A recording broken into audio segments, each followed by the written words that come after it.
வாழ்க வளமுடன். ஓம் நமச்சிவாய. அனைத்து தமிழ் உள்ளங்களுக்கும் வணக்கம்.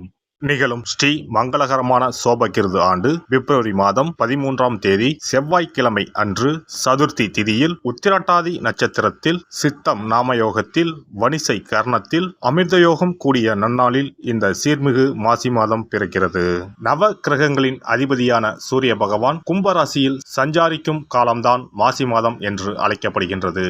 தமிழ் மாதங்களில் 11வது மாதமான மாசி மாதத்தில் மாசி மக விரதமும் மகா சிவராத்திரி விரதமும் கடைபிடிக்கப்படுவது விசேஷம். மாசி மாதத்தில் பௌர்ணமி நிறைந்த மக நட்சத்திர நாளில் கொண்டாடப்படும் விரதம் மாசி மகம். சிவபெருமானுக்கு மாசி மாதத்தின் தேய்பிறை சதுர்த்தசி நாளின் இரவில் கொண்டாடப்படும் விரதம்தான் மகா சிவராத்திரி.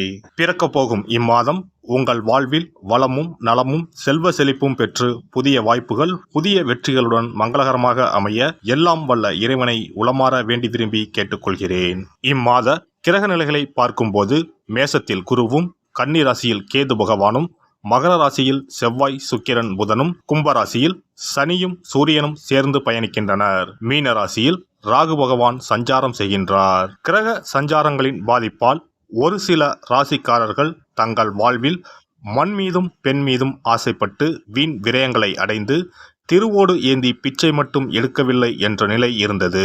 தெய்வமாய் நீங்கள் நினைத்தவர் கூட உங்களை தெருவில் நிற்க வைத்து பார்த்தனர். ஆடாத ஆட்டம் ஆடி ஒடுங்கிய உங்கள் வாழ்வில் இனி வசந்தம் வீசப்போகிறது. வரும் வாய்ப்பை சரியாக பயன்படுத்தி முன்னேறும் வழியினை பாருங்கள். சிம்ம ராசி அன்பர்களுக்கு மகம் பூரம் உத்திரம் 1ஆம் பாதம் நட்சத்திரங்களில் பிறந்தவர்களுக்கு இந்த மாதம் உங்கள் ராசிநாதனான சூரியன் ராசிக்கு 7ல் அமர்ந்திருக்க போகிறார். அதன் பிறகு 8ஆம் இடத்திற்கு வந்து நிற்கப் போகிறார். யோகாதிபதியான செவ்வாய் கிரகம் பலமான அமைப்பில் நகர்கிறது. இதனால் அனைத்து நன்மைகளும் பண வசதி திருப்திகளும் நடந்தேறும். உங்கள் ராசிக்கு 2ல் கேது 8ல் ராகு என்ற அமைப்புதான் சற்று குளறுபடியான அமைப்பு. தக்க வழிபாடுகளை செய்ய நிவர்த்தி கிடைக்கும். குரு ராசிக்கு 9ஆம் இடத்தில் நின்று ராசியை பார்த்து கொண்டு இருப்பதால் பின்னடைவை சந்திக்காமல் சிறப்பான விடிவு காலம் ஏற்படும். ஆரோக்கிய நிலைமை சொல்லும்படியாகவே தொடரும். குடும்பத்துக்குள் அமைதியான சூழல் உண்டாகும். பணம் காசு வரவுகளுக்கு பற்றாக்குறை ஏற்படாது. சேமிப்பு உயரும்.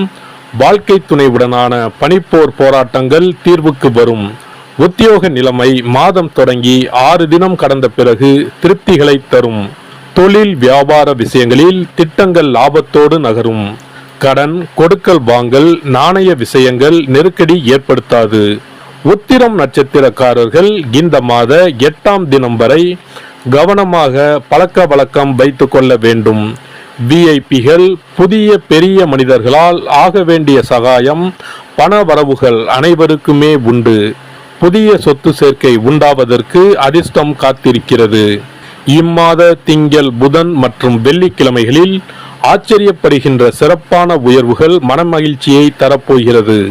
இம்மாத 3, 15, 24, 27, 30வது நாட்களில் இல்லத்திற்கான மேன்மைகளும் பொன் பொருள் சேர்க்கைகளும் ஏற்படும். இளம் இருபாலருக்கும் 2வது வாரம் முடிந்த பிறகு திருமண கனவு நிறைவேறும். இல்லத்திற்குள் விசேஷ திருப்தியும் நன்மைகளும் உண்டு. அயல் தேச அயலூர் கல்விக்கான உதவி ஒத்துழைப்புகள் கிடைக்கும். பெரிய நிலபுலன்களை வாங்கிவிட தயாராக இருப்பீர்கள். போட்டி பொறாமைகளும் விலகி வெளிச்சப்பாதை உண்டாகும். வியாபாரிகளுக்கு சென்ற மாதம் ஏற்பட்ட நன்மைகளை இம்மாதமும் எதிர்பார்க்கலாம். சனி பகவான் தொடர்ந்து உங்களுக்கு ஆதரவாக சஞ்சரிக்கிறார். தொழிலை அபிவிருத்தி செய்வதற்கு ஏற்ற மாதம் இது இப்போது அமைந்துள்ளது. பிரசித்தி பெற்ற வெளிநாட்டு நிறுவனம் ஒன்றுடன் தொழில் அபிவிருத்தி திட்டங்கள் கையெழுத்தாகும். கலைஞர்களுக்கு சினிமா துறையினருக்கு மிகவும் அனுகூலமான மாதம் இது.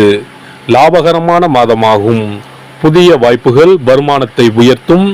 திரைப்பட இயக்குநர்களுக்கு பாராட்டுதல் கிடைப்பது உற்சாகத்தை அளிக்கும். அரசியல்வாதிகளுக்கு கட்சியில் உங்கள் பலம் அதிகரிக்கும். உயர்மட்ட தலைவர்களின் ஆதரவு உற்சாகத்தை தரும். வரவுள்ள தேர்தல்களில் நின்றால் வெற்றி பெறுவது நிச்சயம். அதன் மூலம் புதிய வாய்ப்புகள் கிடைப்பதும் இம்மாத கிரக நிலைகள் உங்களுக்கு அளிக்கவிருக்கும் நன்மைகளில் சிலவாகும். மாணவர்களுக்கு படிக்க உட்கார்ந்தால் சோர்வு தலை தூக்கும், பாடங்களில் மனம் படிவது கடினமாகும், சில தருணங்களில் தவறான எண்ணங்கள் மனதை பாதிக்கும். விவசாயிகளுக்கு சென்ற மாதம் ஏற்பட்ட அனைத்து நன்மைகளும் இம்மாதமும் நீடிக்கும். அரசாங்க ஆதரவு தேடி வரும், பயிர்கள் செழித்து வளரும், கால்நடைகள் அபிவிருத்தி அடையும். பரிகாரம்: இம்மாத பிரதி செவ்வாய்க்கிழமை யமகண்ட வேளைகளில் ஸ்ரீ காளி தேவிக்கு அபிஷேக ஆராதனை செய்து வழிபட்டு கொள்ளவும்.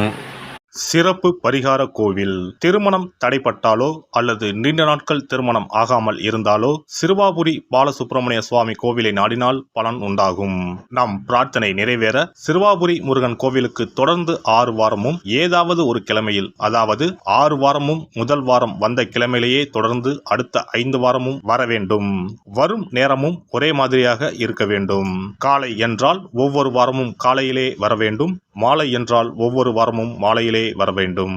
திருமணம் ஆக வேண்டிய நபர் 6 வாரமும் வாரம் ஒரு நாள் என்று 6 தடவைகள் தொடர்ந்து வந்து சிறுவாபுரி பாலசுப்பிரமணிய சுவாமியை வழிபட திருமணம் விரைவில் அமையப்பெறும். திருமணம் ஆக வேண்டி ஆண்டவனிடம் பிரார்த்திக்க வருபவர்கள் வள்ளி மணவாள பெருமானுக்கு அர்ச்சனை செய்து வர வேண்டும்.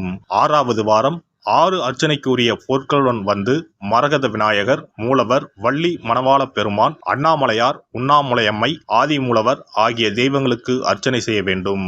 வள்ளி மணவாள பெருமாள் சன்னதியில் தரும் மாலையை திருமண மாலையாக எண்ணி அணிந்து 6 முறை ஆலயத்தை சுற்றி வர வேண்டும். பின்னர் மாலையை வீட்டிற்கு எடுத்துச் சென்று திருமணம் நடைபெறும் வரை பாதுகாத்து வணங்கி வர வேண்டும். திருமணம் முடிந்ததும் தம்பதி இத்தலம் வந்து 6 தெய்வ சந்நிதிகளுக்கும் அர்ச்சனை செய்து பழைய மாலையை கோவிலில் உள்ள மரத்தில் கட்ட வேண்டும். திருமணம் தவிர மற்ற வேண்டுதல்களான வீடு, பிள்ளை பேறு, செல்வம், நோய் நிவர்த்தி ஆகியவை பெற வருபவர்கள் மேற்படி முறைப்படி 6 வாரமும் மூலவர் சன்னதியில் அர்ச்சனை செய்து வர வேண்டும். 6வது வாரம் மூலவர் சன்னதியில் இருந்து பெற்ற மாலையை அணிந்து 6 முறை நம் வேண்டுதலை இறைவனிடம் முறையிட்டு வெற்றி வேண்டி ஆலயத்தை வலம் பெற வேண்டும். இத்தலத்திற்கு பிரார்த்தனை செய்து வருபவர்கள் 6 வாரமும் திருப்புகழ் பாடி இறைவனை வணங்க வேண்டும். எண்ணியது முடிக்கும் எம்பெருமானை எண்ணி நம் மனதில் நம்பிக்கையை வளர்த்து கொள்ள வேண்டும். முதல் 5 வாரங்களுக்கு ஒவ்வொரு முறை வரும்போதும் 2 தேங்காய், 2 வாழைப்பழம், வெற்றிலைப்பாக்கு, பூமாலை 1 மற்றும் 2 எலுமிச்சப்பழம் கொண்டு வந்து வணங்க வேண்டும். 6வது வாரம் ஆண்டவனை வழிபட்டு அர்ச்சனை அல்லது அபிஷேகம் செய்ய வேண்டும். ஒவ்வொரு வாரமும் வந்து போகும்போது நம்மிடம் கொடுக்கப்பட்ட ஒரு எலுமிச்சம் பழத்தை வீட்டிலே வைத்து பூ வைத்து பூஜித்து வர வேண்டும். முதல் வார எலுமிச்சம் பழத்தை 2வது வார எலுமிச்சம் பழம் வந்தவுடன் எடுத்து கடல், கிணறு ஏதாவது ஓர் அசுத்தம் இல்லாத இடத்தில் சேர்த்துவிட்டு தற்சமயம் பெற்று வந்த பழத்தை மீண்டும் பூஜிக்க வேண்டும். இவ்வாறு 5 வாரம் செய்துவிட்டு 6வது வாரம் நாம் பெற்று வந்த பழத்தை ஈரம் படாது பாதுகாத்து நம்முடைய பிரார்த்தனை நிறைவேறும் வரை பூஜிக்க வேண்டும். இந்த பிரார்த்தனை பூஜை காலங்களில் நாம் அண்டர்பதி திருப்புகளை ஓதி வணங்க வேண்டும். நம் பிரார்த்தனை நிறைவேறியதும் சிறுவாபுரி வந்து 6 அர்ச்சனைக்கு உரிய பொருட்கள் வைத்து பால சுப்பிரமணிய சுவாமியை வணங்க வேண்டும். இங்கு உள்ள 2 முருகப்பெருமான் சன்னதிகளில் ஆதி மூலவரிடம் நம்முடைய குறைகளையும் தடைகளையும் நீக்க கோரி வணங்கி வர இன்ப வாழ்வு உண்டாகும். இத்தலத்தில் பிரார்த்தனை செய்து வருவோர்கள் முதல் வாரத்திலோ அல்லது தொடர்ந்து வரும் வாரங்களிலோ பலன் பெறுவது உண்டு. ஒருவருடைய நம்பிக்கை மிகுந்த பிரார்த்தனை அவரின் காரியத்தை மிக விரைவில் முடித்து வைக்கும். எல்லாம் வல்ல இறையருளால் நீங்களும் உங்கள் அன்பு குடும்பமும் உடல் நலம், நீலாயுள், நிறை செல்வம், உயர் புகழ், மெய்ஞானம் ஓங்கி வாழ்க வளமுடன். இந்த வீடியோ பதிவு உங்களுக்கு பிடித்திருந்தால் லைக் பண்ணுங்க, கமெண்ட் பண்ணுங்க, ஷேர் பண்ணுங்க, மறக்காம சப்ஸ்கிரைப் பண்ணுங்க, பக்கத்துல இருக்கிற பெல் பட்டனை கிளிக் பண்ணுங்க. நன்றி, வணக்கம். ஓம் நமச்சிவாய. சிவாய நம.